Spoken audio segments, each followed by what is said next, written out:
All right. Well, it's 9 o'clock. We'll have a few people roll in here the next minute or two, but we'll go ahead and get started.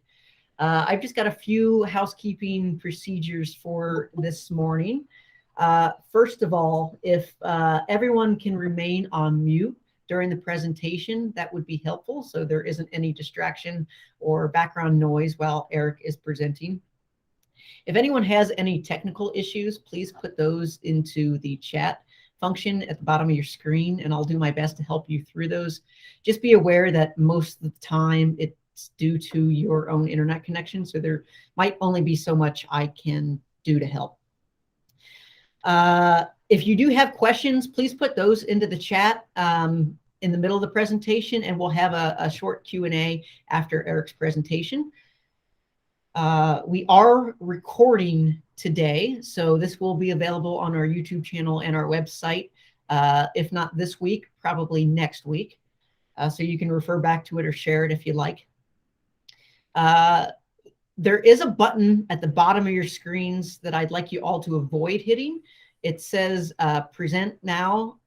Please do not click that, as that will interrupt the presentation that is already up. And finally, if anyone has called in via telephone today, please send me an email at mfrey@pgahq.com. That way we can make sure you get your MSR credits for this morning. So we'll turn it over to Eric here. Just a quick little background for Eric. Eric is a full stack developer and has built hundreds of websites for his company, Golf Web Design. Eric is a PGA professional, and he's been a PGA professional for quite some time. I worked with Eric for 7 years. I was at PGA Magazine, and he's been affiliated with them longer than that. He does great work, so well that we brought him on to build our PGA Reach Philadelphia website as well, which I think looks fantastic. So with that, I'll turn it over to Eric. All right. Thank you, Matt. Thank you for the gracious introduction. Always appreciated. All right. I'm going to present now. I'm going to present a window. All right. Matt, please tell me if you can. Yeah, we're good. Oh, not anymore. Oh, sorry. Chose the wrong one. All right. Can you see that? Yes, sir. Okay, cool.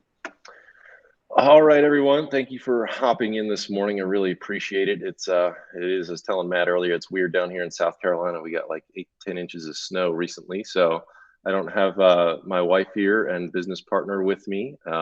So flying solo, no big deal, but you'll see she's actually in the presentation for a second. So we'll just make some adjustments as we go. No big deal. So this is a topic that all of you probably, I don't know how much you are concerned about, but I'm sure all of you on a personal level have at some point, maybe your bank account's been compromised, your credit card's been compromised, something has happened to where your security was made vulnerable. So in this presentation, I kind of want to go over some things you can do personally and, in your golf shop and with your employees to make yourself more secure, make your business a little bit more secure, and just overall try to be less susceptible to hackers and what they're out there to try and do. And you'll have to forgive me. This is so weird just presenting to a screen and not seeing faces or anything. So it's kind of strange. Most everybody has their camera off, Eric, so you're good. Yeah, which is fine, which is great. It's just still so weird to me. All right. So I'm going to give you a little overview here of what we're going to chat about today. I'm going to give you a little chat about what Golf Web Design is, myself, Arbé Digital. We also do websites for non-golf companies in almost every industry you can imagine. So just a little background about me, why security matters, what threats exist out there, because part of protecting yourself while you're online is knowing what threats exist. So if you know what to look for, then you can kind of prevent those attacks and make yourself a little bit more safer. and then how to protect yourself while surfing online, and not just online, but in emails, texts, social media. All of those things are things to like kind of look out for. I'm going to chat about social engineering for a second, because that's something that's really fascinating to me. I've listened to a lot of security podcasts, and they always talk about social engineering. That's a whole kind of industry and whole world that certain hackers and certain extroverts that also are devious can be very, very good at. If somebody is super friendly and has bad intentions, I should say, they could be very good about extracting personal information from you in order to use that against you, or to gain access to your accounts. And a side note about staying private while you are surfing the web, I'm going to chat about VPNs, what they are, and how you can use them. So, about golf web design and Arbé Digital. Me, a full stack developer, a PGA pro since 2004. Went to Memphis College, tried to play for a little bit, played on the Korean tour. Once I found out that was super, super tough, I tried to create a video analysis software for golf for Mac. And it was the first Mac software that, lets you, it was like V1 basically. And that ended up not doing so well, so it turned into web development. And that has been going great ever since. My wife is supposed to be here. She's our VP of accounts. She's been marketing for a long time. Now we work together. It's a great combo, except on days like this when school is delayed by several hours and she has to take the kids. So we make do. It is no problem. So why does security matter, and why should you care about it? Fun fact I found while doing a little bit of research is that kids, probably a lot of you have kids in this age range, age 8 to 18, if they have a phone, any kind of cell phone, they spend 7 hours, 38 minutes per day online. That's like an average. And it is kind of funny because my nephew is 13, and his father recently over Christmas showed me he can track their hours spent on their phone for his two kids. And his son's, one day it was like 11 hours, one day it was like 12 hours. So he obviously, reined that in, but it is alarming how much time they actually spend in front of their phone. And that matters because if they are, you don't know what they're clicking on. I mean, honestly, sometimes if you're in the zone, you may click on things accidentally, an email that comes through that you're like, oh, what is this? And then, oh, maybe you got compromised in some way, shape, or form, whether it's on your desktop computer or your phone. But that is one big thing, is that we're seeing so much time spent online that hackers are now kind of seeing that and say, oh, there's more opportunities now because people are doing things maybe with less care. So an interesting stat here, since the pandemic, since 2020, cybercrime is up 600%. And it's a lot of it's because people are bored. College kids maybe have a lot of extra time and they're like, oh, they're actually, it's kind of a funny term. It's called script kiddies. It's basically somebody who knows enough about computers. You all know somebody that's like really good with computers, but it's not their major. It's not something they do, but they're good with computers. But they can go and copy, paste, or follow a tutorial that shows you how to hack into somebody's email account, or how to get into their social account, or how to do something like that. And they're just enough to be annoying and to cause, some kind of friction. So one of the other kind of stats here is that phishing schemes, and we'll get into what a phishing scheme is, but those related to the CDC and the World Health Organization, tons of those have emerged. Because if you're like a lot of people, maybe you're really paying attention to what the CDC is saying. When an alert comes out from the CDC, maybe you get a text that's like, vaccines are available now, or an outbreak is in your area. Back when that was happening, you don't know if that was necessarily real or not, and it was easy to fake those. So a lot of those schemes have popped up, and all of a sudden it's like, oh, sign up here, enter your credit card information here to purchase a vaccine kit, something like that. And that was going into the wrong hands. Finally, another really important reason this matters, if you're especially at a bigger company, maybe you don't work for yourself, you don't own the shop, you're not just an employee, or you are an employee at, let's say, a big corporation. Ransomware. Ransomware is basically where, let's say your Windows machine in the golf shop, just a random example, I have never heard of this, but let's say it gets affected with malware. And a hacker basically says, I am going to lock your computer until you pay me 10 Bitcoin or $10,000 cash till you wire it to this account in the Bahamas. That is what's called ransomware. They basically hold your computer or your information hostage. Now, we've seen this a lot in bigger corporations like healthcare, where it's like patient information, you know, kind of like private information or legal documents that you don't really want to be leaked to the world. So maybe the things that we're dealing with in the golf industry are not so, you know, mission critical. But, you know, you do need to think of, if you're a private club and letting members' personal information, their emails and phone numbers get out there, that's something to be concerned about. So again, this does matter. Security does matter, but it's often just an overlooked thing.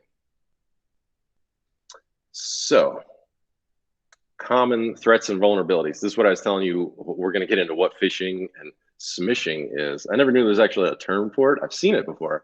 And actually, it's funny. While I was building this slide, literally that day, I got a text that was a completely bogus text. I didn't know the number, didn't know who it was, but it was like, hey, you've won. Click this link. And I was like, wow, this is smishing. It's SMS phishing. They're basically phishing for you, throwing out the bait and saying, hey, let's see if they click on this. If I can get them to click on this, they're going to track that and either try to send you something malicious or hack into your computer or whatever device you're on. Now, the one good thing, phones are typically, by their nature, a little bit more secure than a desktop computer, a Mac or a Windows machine. So just heads up, but it doesn't give you free reign to just start clicking on things. Viruses and malware, that's obviously bad things. It could just lock your computer. You know, there are hackers out there that just like to bots basically just put bad things out there. It just locks your computer, or just, you know, it might send information to them from your computer in the background while you don't know. It's basically kind of what viruses and malware are. Bad, you don't want those. Social engineering, phone call exploits. Now, if you're a little bit more tech savvy, your guard's going to be up on this. But a lot of people, maybe they live alone, older people, they're lonely, they want to talk to somebody on the phone. There have been so many schemes. There's been documentaries on Netflix, honestly, about this, about social engineering, and how there's people in Jamaica. There's this whole like ring of people that were calling people in the United States and saying, hey, well, they give them this elaborate pitch about their company and what they're trying to do and raise money for this cause. And people actually send them money, like thousands of dollars, because they made such a compelling story. And that's what social engineering is. It's really like making yourself seem something that you're not, completely that you're not, in order to extract information and use it for whatever bad purpose you want to use it for. Web browsers. If you're using an outdated machine or an outdated web browser, it's gotten a lot better in the past 2 years in terms of the machine actually telling you, hey, you're on an outdated system. Or if you go to certain websites, it'll say, hey, you're using an outdated browser, please upgrade. So that's one thing that's kind of actually nice, that getting those alerts. So pay attention to those alerts. Anytime you see that, or if you see a website that doesn't have an SSL certificate, let me dive into that real quick, actually.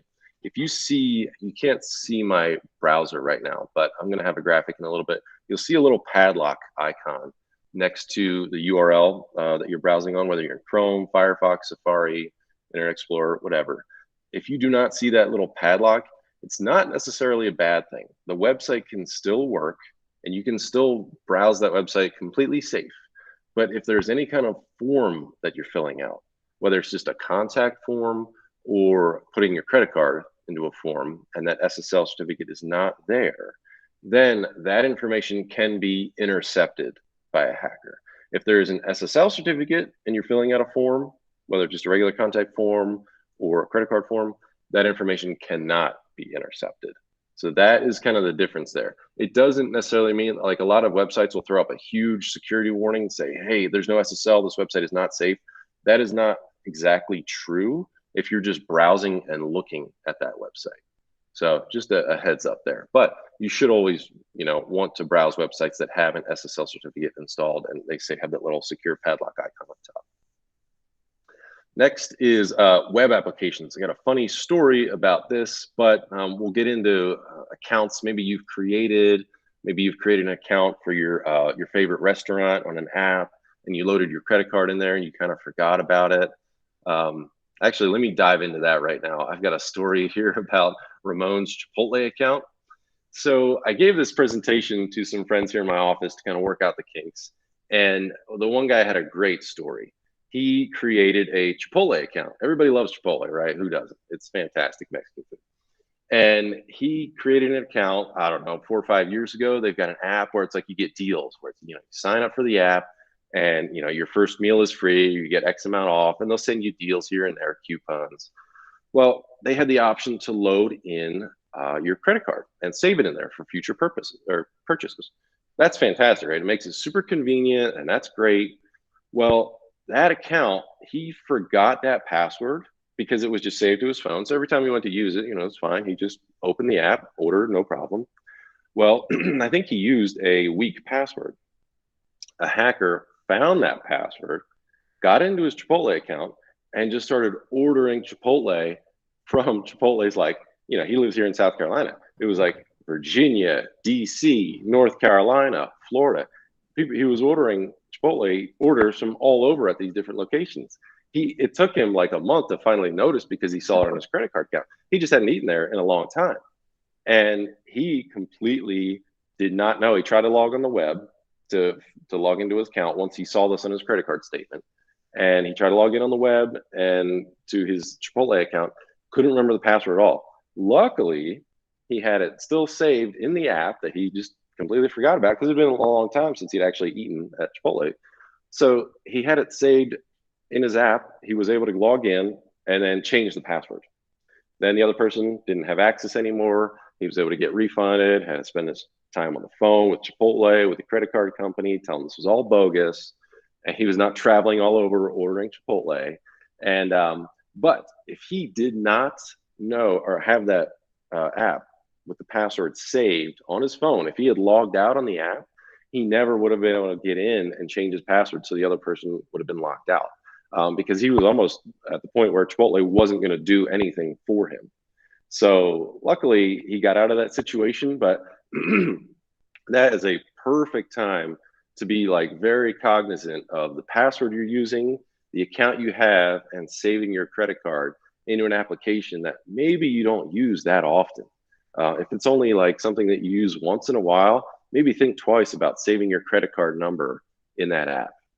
So just a side note, a funny story about his Chipotle account. It's such an innocent thing. Who doesn't love Chipotle, And then a side note about crypto jacking. Crypto is a whole other conversation. I'd love to get into it at some point. I really like that industry. It's really crazy. There's a lot of bad things about it, but a lot of really cool things. When I say cool, I mean good things.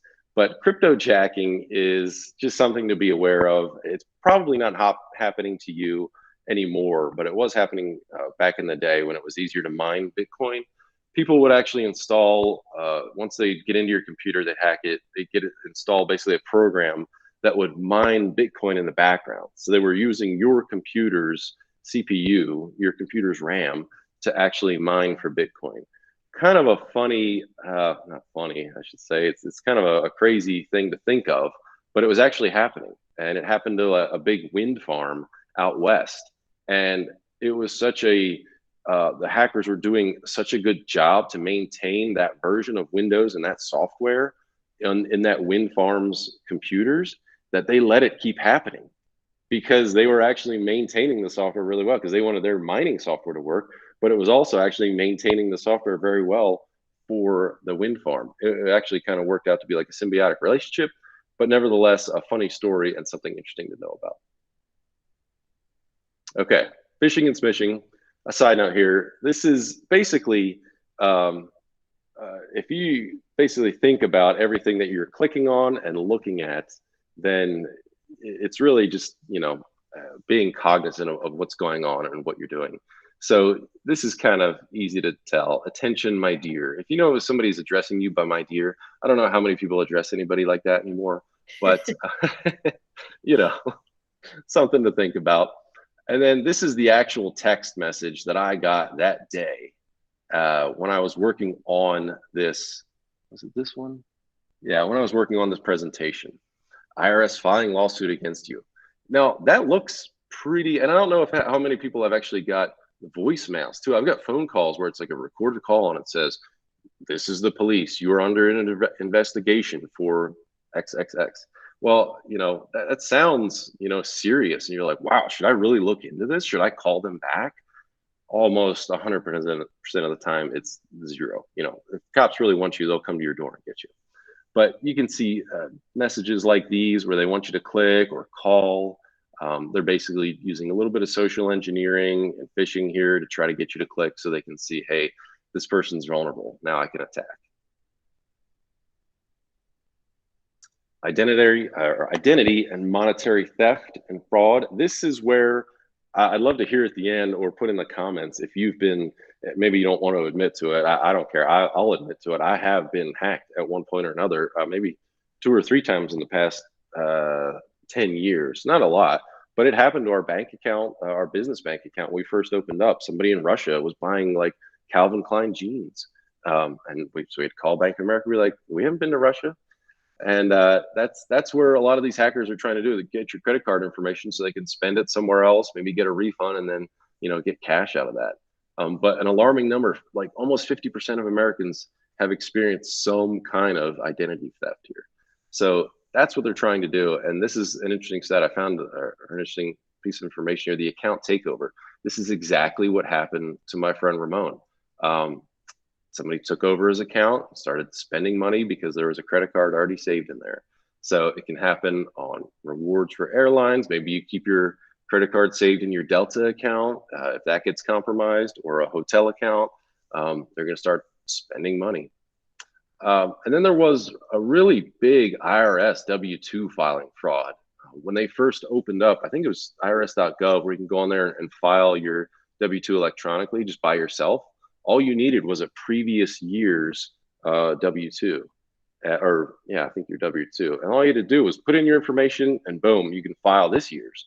Well, a lot of people that worked in HR or that had friends in HR convinced them to, hey, go get a stack of W-2s from all your employees at your company, give it to me. And then they basically filed people's W-2s, their tax return for that year, and had it sent to a different address. People started finding out when they actually went to file their tax return, and it said your tax return's already been filed, the check has been mailed to so kind of crazy things once you dive into the world and see what exactly is happening and what can happen. So I just finished reading a really good book called Atomic Habits, and I had to throw this quote in there because I loved it. It made total sense to me when he said it. If you get 1% better every day, you'll be 37 times better than you are now at the end of a year. And it doesn't super apply to this presentation, but it's kind of motivational. So hopefully it helps you like think of, hey, let me just get a better, something I want to do, golf game or whatever it may be. But better habits, better security habits, and being aware of what habits you can be better at will help you protect yourself online. So I just want to help you get better at some of these habits. And the first one we'll talk about is strong passwords. And I see this a lot being in my position that I'm in. I have to ask my clients, and maybe some of you are on this call, for your password to your GoDaddy account or to your whatever account that I need to make some technical changes in for you. That's good as long as you trust the person you're sending your password to. If you don't know that person too well, then maybe they're not super trustworthy. And I say this because if you're sending your password to somebody you don't quite know, but they're going to get the job done, you can trust them. If you're using the password that you use on all of your other accounts, if they were a little curious and be like, ooh, I wonder if his Gmail account has the same password. And then maybe they'll log into your Gmail account and see what's going on there. And then they'll find all of your other accounts, your Chipotle account, and log into that and start ordering Chipotle for somewhere up in DC. So passwords should ideally be unique across each and every single account you have. I know that's a crazy ask. You're thinking like, oh my God, I've got 100 different accounts that I need a password for. I don't want to have to remember 100 different passwords. Well, that's what we have password managers for. Before I get into those though, the one thing about passwords, and I laugh when certain websites or applications say, your password can only be like 8 characters, but it has to have a number, a special character, an uppercase, and a lowercase. That doesn't really matter. What matters is the length of the password. That is like the biggest thing that matters. And I say this because if you look at it from the perspective of a bot and they are trying to guess your password, right? They're going to guess all 4-letter passwords. Then they're going to guess all 5-letter and then all 6-letter, all different combinations, right? That's how like bots work when they do a brute force attack.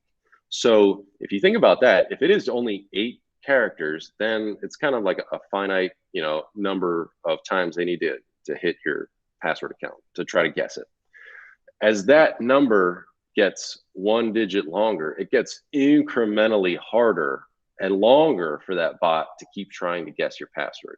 So the biggest tip here is to use a passphrase instead of a password. So when you need, a really important password for, your bank account or something like that, try to use a phrase. I go for like a lyric of a song or, just a favorite saying, something like that, interspersed with some uppercase, lowercase, and then a number on the end. My dog's Fido's birthday is November 19th. That's crazy long and that's super secure. That doesn't need necessarily uppercase or special characters. The pure length of it makes that a super hard password to crack. So just know that if there's anything you come away in this presentation, make your password longer. Make it a passphrase, not a password. Excuse me, let me grab a little sip of water here.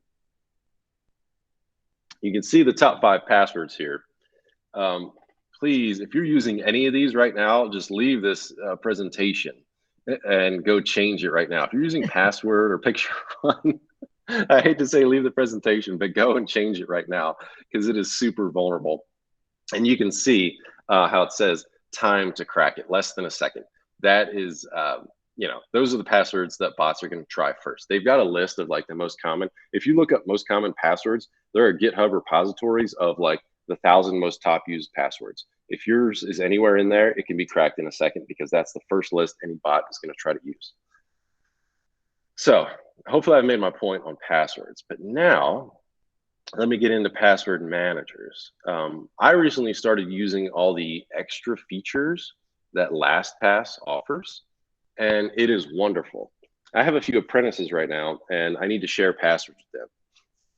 And because I use a different password for every single website we have, making that easy with a password manager is like what we need. I don't want to have to remember all those passwords, write them down, put them in a book. I just need to remember one, which is like our main password to get into the password manager. That's the one you want to have like a passphrase for. Your super important one, write it down, put it in a notebook, keep it at home. But a password manager is basically a browser extension. There's iPhone and iPad apps, which I have on all my devices, which has my LastPass account. And I pay for LastPass. It's I think there's a free version, but I pay for it because it's worth it. But for me to have a team on there, it is amazing. I can set up folders so I can share, okay, for this website, I want other people on my team to have access to it. So when they go to that login page, boom, it's filled in for them. If they're logged into their account with their LastPass Chrome extension installed, it logs them in. I don't have to email them a new password. They don't have to change their password to do a reset. I can create it for them, save it in here, put it in that folder, and they log in. It's a beautiful thing. So that is super, super helpful. I can't recommend that enough, especially for people if you've got like one account to like your tee time software or to whatever account that maybe some assistants in your golf shop need to be able to log into, or that you all need to share. Instead of sharing that one password and constantly saying it during the day while you're in the shop, hey, what's the password to get into V1? Oh, it's so and so. Somebody in the golf shop. You'd like to think people are better than that, but maybe they remember that and they try to use it somewhere and they get in. The other feature that a password manager will offer is the ability to just autofill and create passwords for you and then save them. So whenever I'm setting up a new account, it makes it very easy. The screenshot on the right that has the password already, the UG ampersand right there, that will be autofilled for me, and I can, you can say easy to read. So you can set different parameters for the password that it's going to create for you. And it's a really a nice kind of time-saving thing. You don't need to think about it. You don't need to be like, oh, let me mash down a bunch of things and then save it, blah blah blah. No, it does it all for you in one swoop. As soon as you type it in, it says, "Would you like to save this password for you on this account?" Yes. Add. Okay. Done. It's really, really nice. So I can't say enough good things about password managers, and they are very safe. I've looked into all of them, the actual security of them. A lot of them are private companies. So I don't think it's too much to be worried about in terms of what they're going to do with your information, but the way they store your passwords is super safe. Next, two-factor authentication. Some of you may get annoyed by this, but once you realize how powerful it is, I've built software and I know from my perspective, from the security standpoint, I want it to be secure. I don't want other people to get into your account. So I want it to be as safe for you as I can when I'm building it. And I know that two-factor authentication is one way to ensure, even if somebody guessed your password and they got into your account, if they have to send a text to your phone number with a verification code before it lets them in the account, they're still busted. They can't get into your account or do anything else. They really have to do some crazy stuff if they need to try to get your phone number. That is just above and beyond your typical level hacker. That's like next level if they actually change your phone number to redirect to them. That's really, really tough. And besides the text notifications, the SMS notifications that you would receive for two-factor auth, there's a couple apps. One's called Authy, one's called Authenticator. If you've ever set up any kind of crypto account, Coinbase or Gemini, then you'll be familiar with these because they make it mandatory. And I think we'll see this more and more as we go with different applications, with social networks, that they're going to require this type of authentication just to prevent any bad actors from accessing your account, because it does make it that much more secure. Fun side note though, if you do set this up, not necessarily for SMS, because when you switch phones, this is where I'm going with this. When you switch a phone, you want all that data from your old phone typically to come to your new phone. Your phone number is always going to port over if you're keeping the same phone number. But if you're moving apps, or if you forget to move apps, make sure to transfer the app data from these applications to your new phone.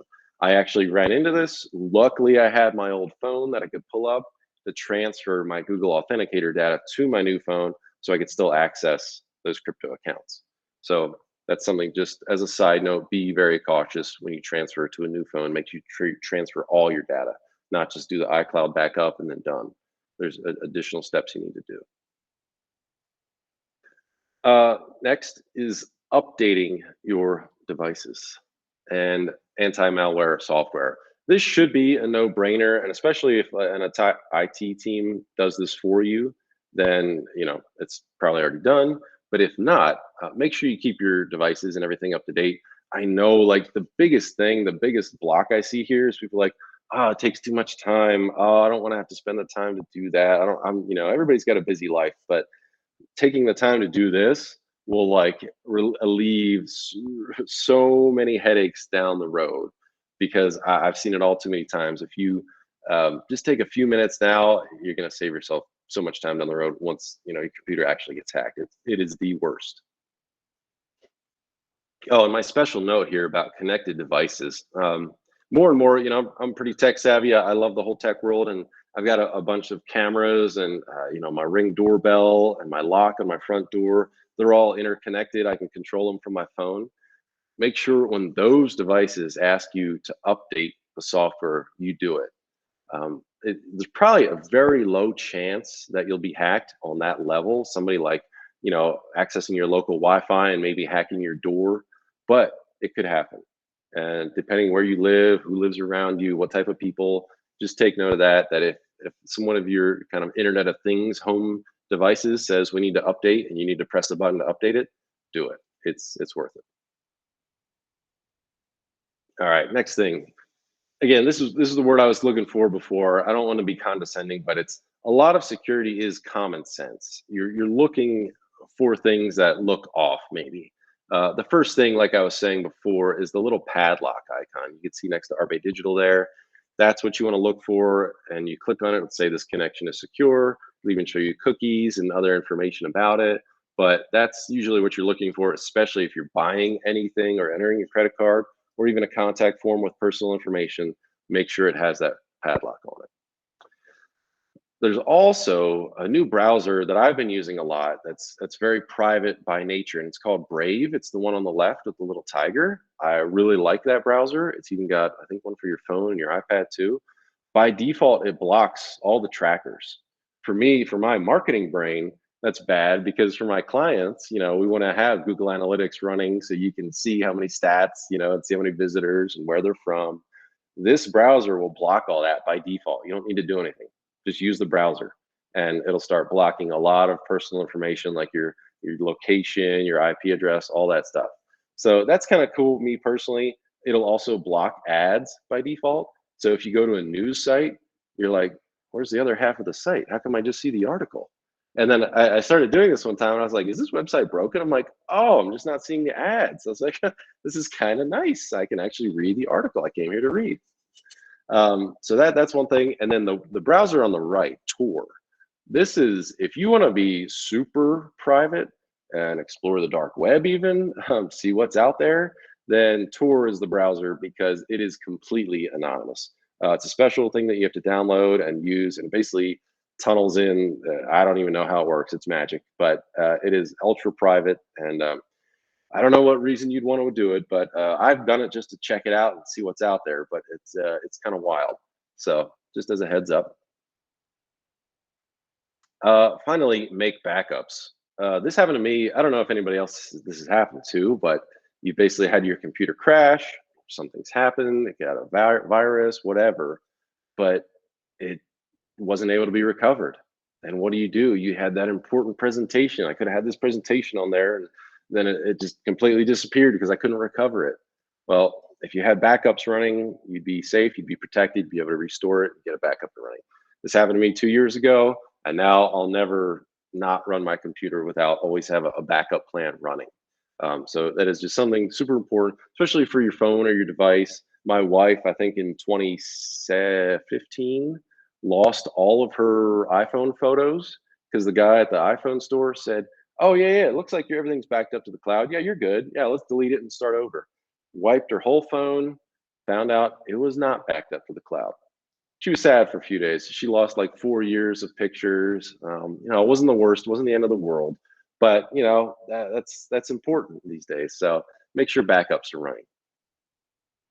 And there's a few, I should say, that there's a whole bunch of, I won't get into the details of which ones are out there, but there's Time Machine for Mac, there's Crash Plan, there's Backblaze, there's a bunch of cloud-based versions, and there's also ones that I actually plug a drive into my computer every day. So it's always running a backup locally. Okay, social engineering, this is kind of a fun one. Something to make you think right here. Social media quizzes, those are cool, right? People post those on Facebook. You're like, oh, what are your first 7 jobs? Oh, ice cream salesman, farmhand, blah, blah, blah.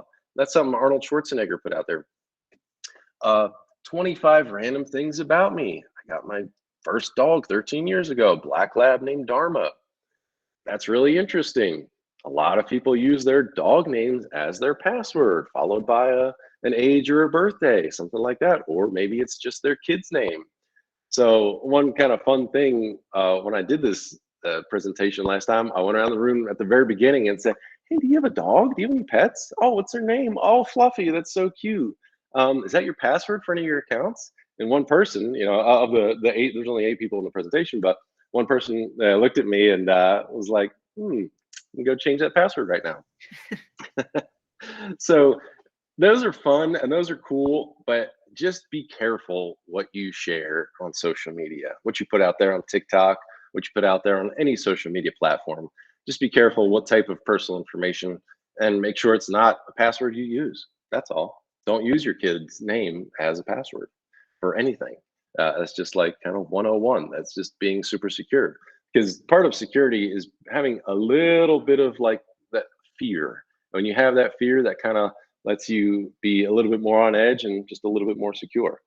So social media or social engineering can come in all shapes and sizes, but this is just something to really be cautious of about what you share on social media, because it's going to be there for a long time.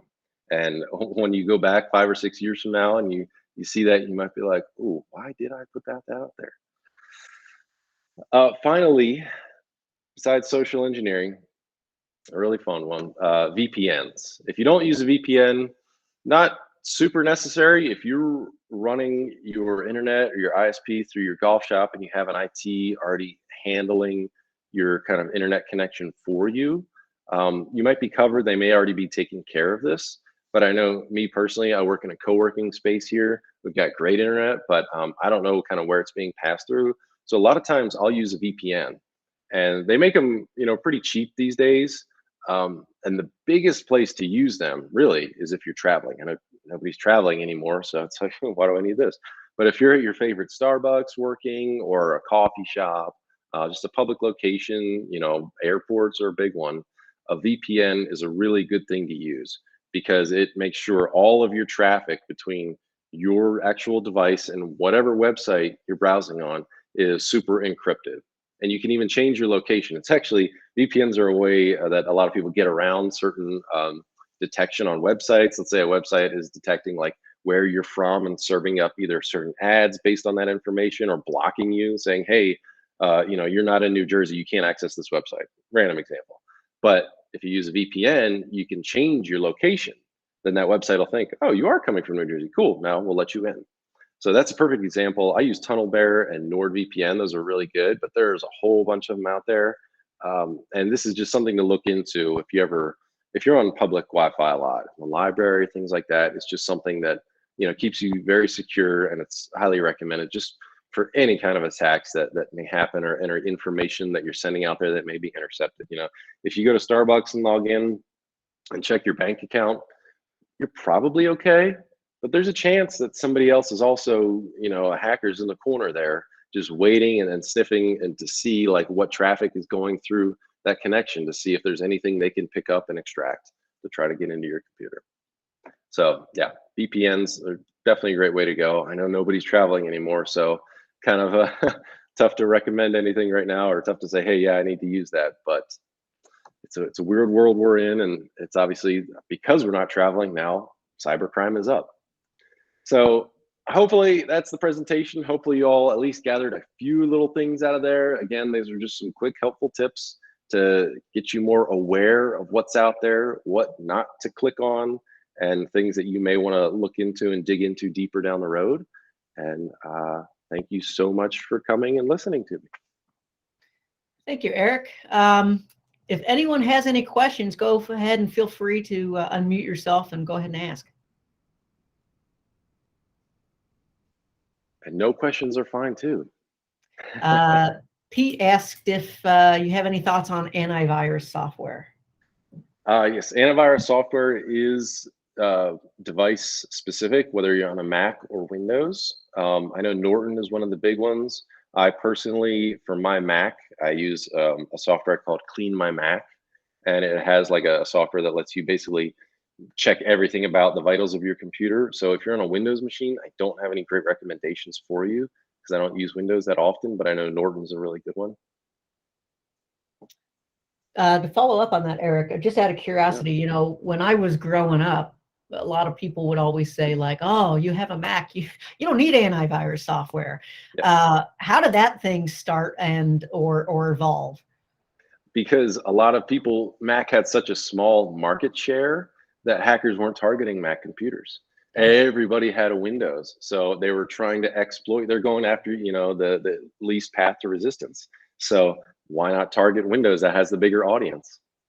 So that's why so many more hackers were targeting Windows. But now Mac has a bigger market share, and hackers are trying to get into Macs as well. But there's still obviously less than Windows machines. He followed up and asked, is antivirus any different from anti-malware?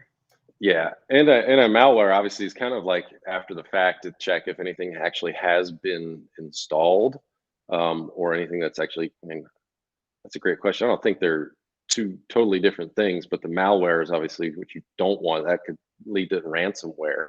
A typical virus is just something that's just going to ruin your computer, but yeah, the malware could be used to extract information or hold it hostage. So yeah, I would think they're one and the same in terms of what the products are offered, but I couldn't dive into that specifically.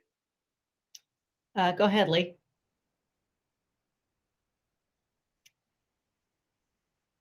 Leah, you're on mute if you want to unmute yourself. The PGA of America had given us an offer last year regarding 1Password. Can you comment on that? Yeah, 1Password. I think they're pretty good. I don't use them personally. Let me look them up. Yeah, I can speak to that a little bit, Eric. We started using that here in the office last year, I believe. And my wife and I have been using the family plan since it's included with the PGA discount. And we really like it. We were looking into password managers beforehand, and the fact that it's 50% off, we really like, but it's really simple to use and you can use it on your phone too. Yes. Terrific. Thank you, Matt. Yeah, I put the link for everybody in the chat if you want to check it out. That's fantastic. I didn't even know that, Matt. That is great. Yeah, 1Password is awesome. Learn something new every day. Learn something new every day, man. Love it. I have a quick question, Eric. You know, kind of on the same topic. What's the thought behind the browsers keeping the password? I hear that that's a lot less secure. Yeah, I don't trust that. Personally, I don't know the technical details of that, but each one has their own kind of ecosystem and they share it across, you know, if you're logged into that account on your computer and then on your phone, like Safari, it'll share those, but then you're locked in only using Safari or only Chrome or only Firefox. So yeah, I never save it with the browser when it asks me to. I actually turn that off to save passwords. That can be super convenient and handy in certain situations, but yeah, I don't trust that. I would trust something more like 1Password or LastPass. But yeah, you're totally right. As far as being more or less secure, it's really just more of less convenience, because if you do want to use a different browser or a different device, you know, you're only locked into using that browser if you save everything in Chrome. Right. I would also imagine it's not a very good best practice to store your credit card information in the browser like they offer. No, I hate that they offer that, actually. Yes, I do not recommend that. Yeah, that's, again, they work hard on their security, but again, let's say somebody leaves their computer open in the golf shop and another person comes along and it's like, oh, do you want to fill in this saved credit card and, you know, buy this cool thing on Amazon? Sure. Oops. You know, even if they do it on accident, that's still a pain for you. And I've actually seen that at the PGA show. Somebody left a browser open at one of the PGA magazine booths. I sat there and I was like, I am logged into somebody's email account. Wow, this is bad. Luckily they didn't get anybody else, you know, or somebody that had bad intentions. Right. Anyone else? I think I saw a hand raised, but I don't see it anymore.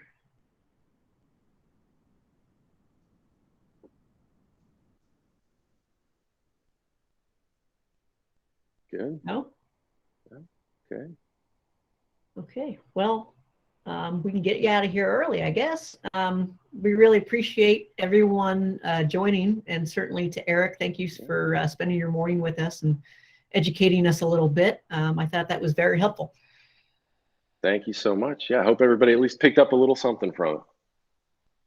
Absolutely. All right. Well, thank you, everybody.